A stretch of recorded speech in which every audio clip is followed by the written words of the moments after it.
all the way from the United States of America, napanood, minahal at talagang sinubaybayan po natin ang naging journey niya lalo na sa mga fan na fan ng Drag Race Philippines. I-welcome po natin first and exclusive dito sa ating programa, John Fedeliaga. Magandang hapon mula dito sa Pilipinas. John! Hello, Mama Dara! Hello sa Grabe! lahat na nakikilan. Oh, Maraming salamat sa pagpapa-unlock sa akin dito. Thank you po. hindi kasi Angel ngayon. Si John ka. Bakit ka naging si Si John ba? Angel? Ano yan? Ano ba yan? Mali mo man lang ako pinakilala doon sa guest mo ba yan? Umalis na yung guest ko. Ayan, maraming salamat sa kanya. Hayaan mo pag uwi mo ng Pilipinas, i-invite natin para panoorin ka niya. Ayan, sige na nga. Hoy! John! Eto na. Dati po, nagkaroon kami ng pagkakataon ni John Fedeliaga. Hindi pa po nagda-drag race si John. Nagkakatsikahan na po kami niyan. Kasi po, madalas pong napagkakamalan ng mga tao, kayo pong mga netizens, na si John po ba ay ako at ako po ba ay si John. Alam niyo po, buti na lang talaga at nag-drag race PH siya at naipakilala po niya ng bongga yung sarili niya kasi akala po nila ako po yung nag-o-omigel. Hindi po ako yon, siya po yon. Kwentuhan mo sila, John. Alalaro, oo. Minsan itatag na lang ako. Si Jaiho ba to? O si Jan? Nalilito sila. Hulmahan nga kasi to. Sorry na. Same ng hulmahan. Pero John, ito, salamat for taking our call para sa ating Zoom interview. I know Ayan, na, thank you anong oras na po. dyan sa inyo ngayon? Nasaan ka ba mismo? It's 10:14 p.m. here and live na live tayo. Charing. 10:14 p.m. po. Andito ako sa California Bay Area. Yes, buti na lang, alam nyo, last week kasi may ganap siya. Pero today, sinabi niya talaga, May 4 in the Philippines it is. Grinant niya na yung interview. John, ididire-diretso ko na yung mga tanong. Hindi man maganda, pero, ay, wow, grabe. Hindi man magandang panimula sa ating chikahan, pero di ba we all know what happened to one of your, isa sa mga judges ng Drag Race Philippines, kay Ate Jiggly, di ba? Yeah. Alam mo, kakaano ko lang ah. Yeah, I'm very sad about it. The whole community is very sad about it. And as of now, we're trying to remember all the good memories that we had because Jiggly is really the ate of the community, the auntie of the community. Ikaw yan eh. Malis ka lang agad, papansin. John, na-witness ko, napanood ko yung naging eulogy ng halos lahat ng queens recently para parang pagbibigay ng pugay kay Ate Jiggly ng Drag Race Philippines. If I were to ask you, because hindi ko nakita yung sayo doon, ano yung maikikwento mong pinaka-experience mo talaga of yung naging malapit kayo nitong si Jiggly na isa sa nag-open ng doors for many Filipino drag superstars like you? I think when she booked me sa LA for the finale of season 3 for Drag Race Philippines, because I stayed in her place. Oh, actually, that was her drag daughter's place, Jambalaya. I stayed there, and then doon ko siya para nakilala ng mas malalim, and parang mas naging buo yung pagkakakilala ko sa kanya. And then her last book was with me. We booked her here sa SF to be part of our brunch, one of brunches in San Francisco, Pampanga, California. San Fernando yon. Ay, nilipat na. Kami yung last Filipino queens na kasama niya to have a show, and it was such an honor.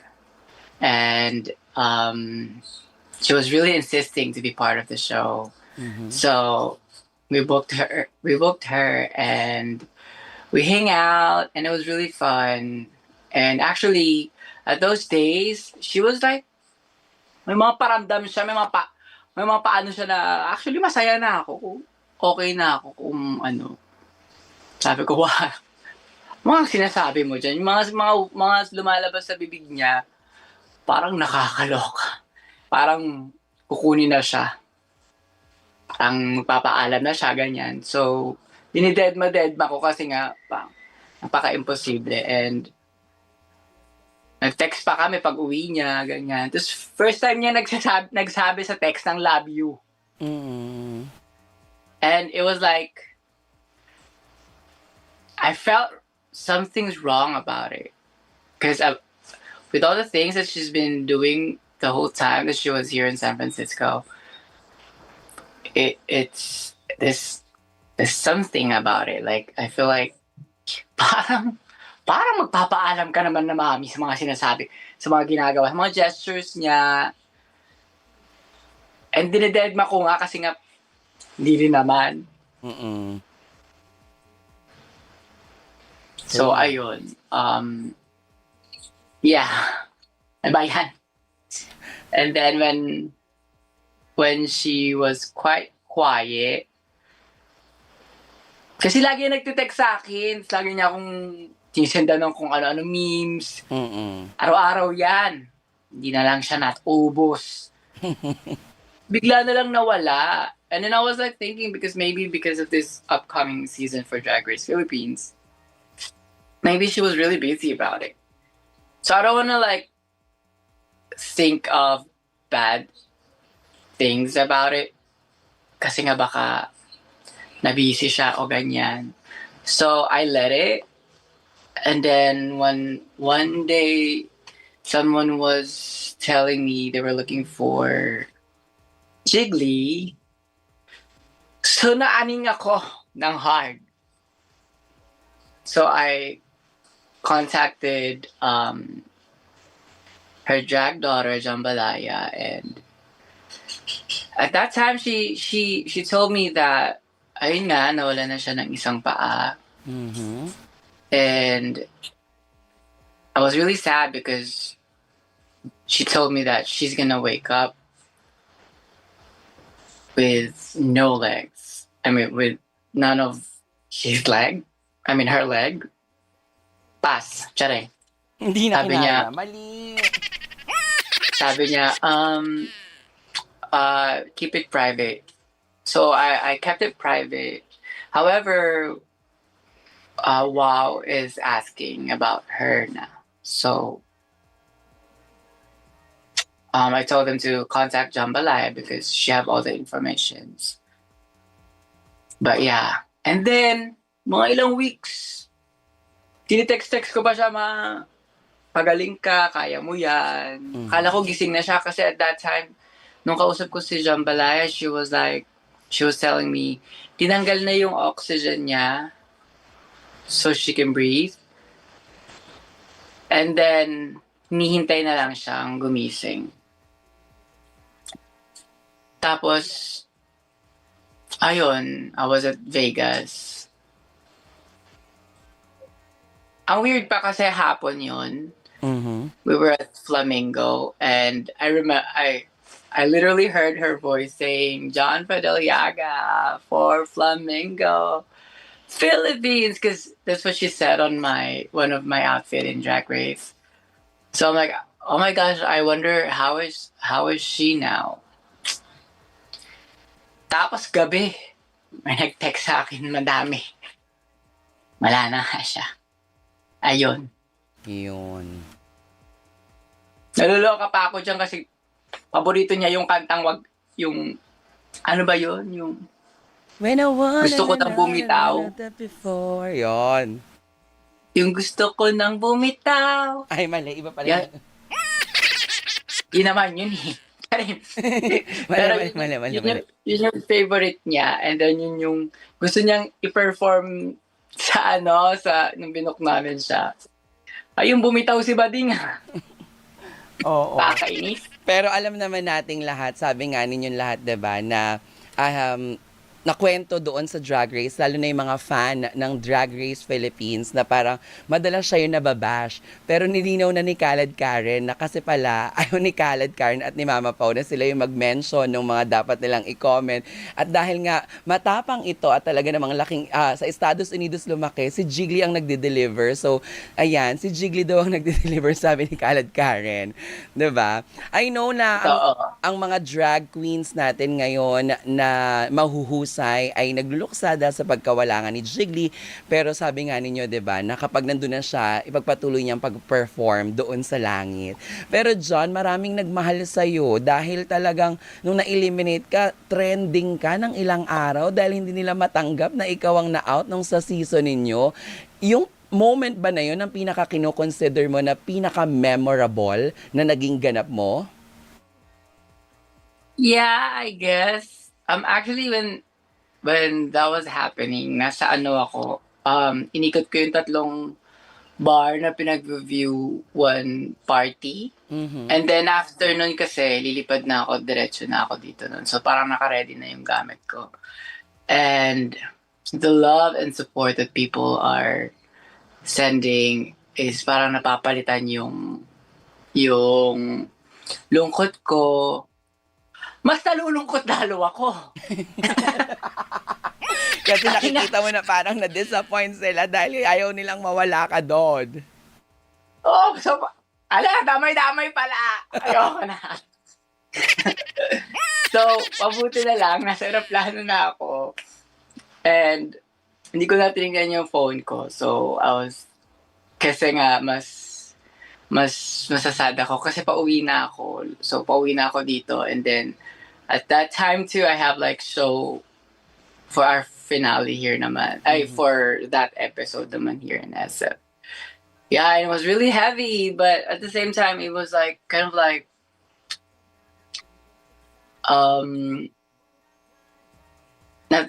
masaya ako na maraming naka-appreciate sa ginawa ko sa loob. So, ayun. And when things was over, I really appreciate everyone. And na-appreciate ko rin yung sarili ko, ganyan. Tama, dapat.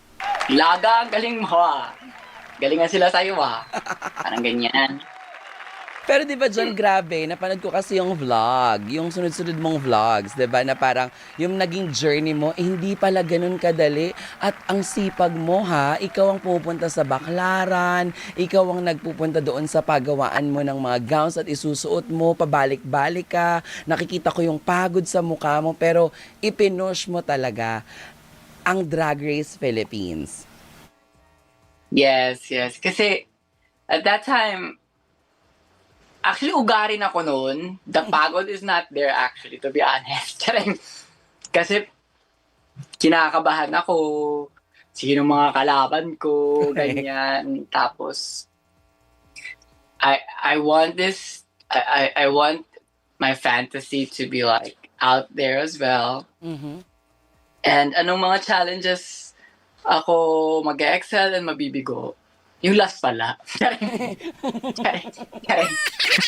Tapos ayun. But all the experience, it was so fun and nakita ko. And the reason too I did that Drag Race journey is for the people to see that Drag Race is really not that it's really not that easy. It's a competition, so you really have to give your all, your everything. So go, go, go! Laban na laban, diba? Pero John, may, di ba nasa ano ka, nasa California ka, pero have you tried auditioning dyan sa RuPaul's Drag Race? Yeah, I did. Sila nga una. Tapos sumunod yung Philippines. Ano nangyari dyan sa journey dyan? Parang ikaw na namili na parang ilaban mo na dito ka sa Pilipinas talaga mas mamayagpag? Actually, nahirapan ako magmili niyan. Pero kasi nga, So ibig sabihin, pasok ka rin dyan sana sa RuPaul's. sa laglagan pa lang yun na, parang nasa level pa lang ata ako ng laglagan nun. Oo. At that time. Sa laglagan na. Sabi ko, ala, may Philippines pa. Sabi, malaglag man ako dyan. Dito na lang ako. Oo. Dito na lang ako. Dito kayo na-try. Totoo. So, ayun. And also, why not combine my followers in the Philippines and the Drag Race? Kasi nga, most of my followers are masa. So, I want them to see, because I've been telling them I'm a drag queen, but they've really never seen me doing drag. So, nakikita lang nila yun sa Omega, but like, the real scene of drag, I want them to see it. So, when that finally happened, I was really happy about it kasi nga, ayun na sila.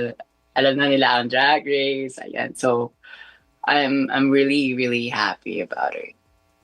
Kumbaga mas open na, lalo dito sa Pilipinas, na laging trending yung bawat episode, yung bawat finale, laging pinag-uusapan, at dumami ang trabaho ng mga drag queens. Yay! Totoo naman yan. Ay, ikaw, gaano ka laki ang naging impact sa'yo of you being part of the pinaka-latest season of Drag Race Philippines? Meron ba o parang ikaw yung mas malaki naging impact sa Drag Race Philippines season na yon, yung sa inyo? Alam ba? Hindi, ito, ang impact niya sa akin ito, wasak. Tsare. Muwi ako, talo. Pero, but, lagi ko nga sinasabi to on my interviews that one of my purpose of joining Drag Race Philippines is to tell them my stories and to show the world, the universe rather, chatting, Pia. na drag queens are not just for entertainment. Nakakalimutan kasi minsan ng iba, pag pinapanood nila ang isang entertainer sa entablado, na walang buhay yan. Kahit anong hiningiti niyan dyan, kahit anong sinisiya niya yan dyan, kahit sobrang galing-galing niya dyan, bawat isa sa amin may pinagdadaanan. And yun yung gusto ko talaga ring makita ng lahat. Especially when I was able to share my story. So, Yun. ayun. Nako John, nag-1:30 na, nabitin ng chikahan. Imbitahan mo sila na panoorin ng mga vlog mo, napapanood tayo all over the world, not only in the Philippines, pati sa TFC, sa mga subscribers natin. At dito sa Pilipinas, sa Radyo sa Istrenta, sa kanilang mga transistor radio. Go, take it away! Alam! Sa lahat po na nakikinig, maraming salamat po, ha? Sa lahat po na nakikinig at andito, thank you so much po. And sa lahat ng sumusuporta, maraming salamat. Please do follow my socials. John Fideliaga lang po. Instagram, YouTube, Twitter. John Fideliaga lang po. And bumili kayo ng merch ko. Tapos, if you guys are here in San Francisco, you guys could see me sa Castro po. I always post my shows sa aking social media. And yun lang po. Maraming salamat po sa lahat na nandyan. TFC subscribers. Sa lahat. Hello! Yes! World! I love you, Twinnie. Maraming salamat sa iyong oras. Alam kong very busy ka pero pinagbigyan mo talaga ang ating programang Bongga Ka Jai. So I hope to see you again in person. Makita tayo. Akong bahala sa mga paano mo. Patay food mo ulit kapag nasa Metro Manila ka. Yay! Love you, John Love you, Fideliaga pa. from Drag Race Philippines.